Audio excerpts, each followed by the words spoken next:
તો અમદાવાદના ભુવાલડી પાસે ગંભીર અકસ્માત અને 3 થી 4 લોકોને કાર ચાલકે અડફેટે લીધા હતા। અકસ્માતમાં મહિલાનું મોત થયું છે, અન્ય ગંભીર ઈજાગ્રસ્ત થયા। વારંવાર ગામમાં ફરિયાદ કરવામાં આવી છતાં પણ કોઈ ઉકેલ આવ્યો નથી। અકસ્માત કરનાર વારંવાર સ્પીડમાં કાર ચલાવતો હોવાનું સ્થાનિકો કહી રહ્યા છે। નામચીન અને પૈસાદાર હોવાથી કોઈ તેનું નામ લેવા તૈયાર નથી તેવા પણ આક્ષેપો કર્યા છે।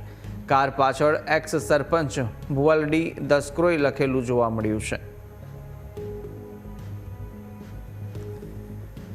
તો ભુવાલડી ખાતે અકસ્માત સર્જાયો હતો કે જેની અંદર ત્યાંના એક્સ સરપંચના પુત્ર દ્વારા આ અકસ્માત સર્જવામાં આવ્યો છે। સ્થાનિકો દ્વારા કહેવામાં આવ્યું છે કે વારંવાર ઓવર સ્પીડમાં જે એક્સ સરપંચનો પુત્ર છે તે ગાડી ચલાવવાનો શોખીન હતો। અગાઉ પણ અનેક રજૂઆતો કરી છે છતાં પણ કોઈ તેમનું સાંભળતું નથી અને ભારે રોષ જોવા મળ્યો હતો।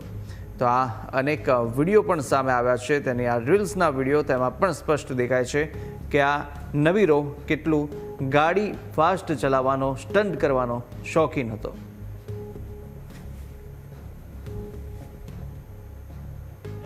મારે ભુવાલડી જાણું રોડ ઉપર મારે સીસી રોડનું કામ ચાલુ કર્યું। ત્યાં મારા મજૂરો હતા મિક્સર મશીનને જોડે રેતી કપસીની।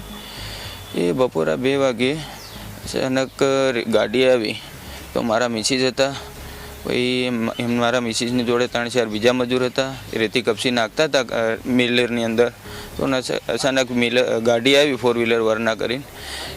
એક સરપંચ ભુવાલડી તરી એવું લખાણ છે પાછળ। અચાનક કટ મારી તો ટોલીને ઠોકી। એના પછી મારા મિસિસ તગારું લઈને નાખતા હતા માલ સામાન। મારા મિસિસને કટ માર્યો તો ડાયરેક્ટ મિલર સાથે અથડાઈ, પછી કાનમાં વાગ્યું, લોહી નીકળ્યું, પછી અચાનક મૃત્યુ થઈ ગયું ત્યાં। અને બીજા મજૂરોને બી ખતરનાક વાગ્યું છે અને હોસ્પિટલમાં દાખલ છે। હું રાતનો ઉજાગરો હતો, લગ્નમાંથી આવ્યો હતો, ઘરમાં ઊંઘ્યો હતો। જ્યારે ઘટના બની એટલે એકદમ અભાડો થયો, પછી એકદમ જાગીને બહાર આવ્યો ત્યારે જોયું કે આ રીતનું થયું। ત્યાં પછી આ લોકોને બધાને બહાર કાઢ્યા, 108 બોલાવીને એ બધું કરીને એમને મોકલ્યા। રોડનું કામ કરતા હતા, ચાલીનું રોડનું ફેર બ્લોકનું કામ કરતા હતા। અહીંયા મશીન લાગેલું હતું અને આ બાજુથી ગાડી આવીને આ બાજુ સીધી ઠોકી દીધી। એ મેં ખાલી જોઈને ઊંઘ્યો હતો એમ, બરાબર। આ રીતની ઘટના બની છે। પ્લસ 2 વાર આવી, પહેલાં 2 જણને લઈ ગઈ, ફરી 2 જણને લઈ, 4 જણને લઈ ગઈ। ના એ સાહેબ ખબર નહીં, કેમ કે ડ્રાઈવરને જોયો નહીં મેં। હા, આજે ગાડી છે પાછળ એક્સ સરપંચ લખ્યું છે, તો જો પૂર્વ સરપંચ છે એનો દીકરો કેવું કઈ હોય છે? હા, એવું હોઈ શકે। ખ્યાલ નહીં કે યાર અમે આ તો આટલું બધું ગંભીર રીતે ગયું તો કેટલી સ્પીડમાં છે? મિનિમમ 100 ઉપરની સ્પીડમાં હશે। ખ્યાલ નહીં, ક્યાં કે અમે પછી આવ્યા અને અહીંયા નામ ચીન માને છે એટલે કે કોઈ બોલે બી નહીં એમને।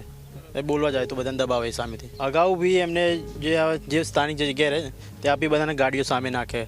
એ રસ્તો સાંકળો તો બી ગાડી સ્પીડમાં ચલાવે તો બી આગળ બી 2-3 મેટર થઈ શકે એમની એ સ્પીડ બાબતે જ।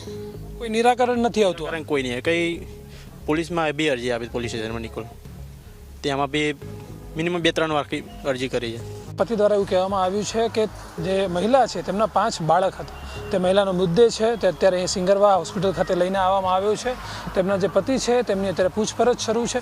તે પોતે અન્ય ગામમાં પોતે મજૂરી કરતા હતા ને ભુવાલડી ખાતે તેમને એક બીજું કામ રાખેલું હતું જે 3 દિવસ અહીં કરવાનું હતું, પરંતુ જે અત્યારે તેમની ઉપર જે આગ ફાટી પડ્યું છે, જે વરના વ્હાઇટ કલરની કાર હતી, જે 3 યુવાનો છે તે ત્યાં લઈને આવ્યા પૂરપાર ઝડપે ને ત્યારબાદ જે 3 થી 4 મજૂરોને ઈજા પહોંચાડવામાં આવી અને તેમાંથી એક મહિલા જેમને પોતાનો જીવ ગુમાવ્યો।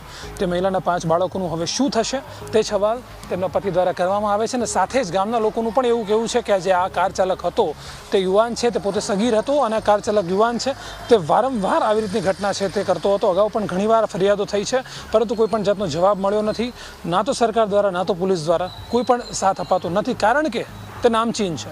આ નામચીન હોવાના કારણે કોઈ પણ પ્રકારનું એક્શન છે તે લેવામાં આવતું નથી અને ગામના લોકો વારંવાર આ વસ્તુથી પરેશાન થઈ ચૂક્યા છે અને આખરે આજે એક મહિલાને છે પોતાનો જીવ ગુમાવવો પડ્યો। ત્યારે હવે આમાં શું ફેસલો આવશે, શું કાર્યવાહી થશે તે જોવાનું રહ્યું। કેમેરામેન રીતેશ સુતાર સાથે મિહિર સોલંકી, ન્યૂઝ કેપિટલ।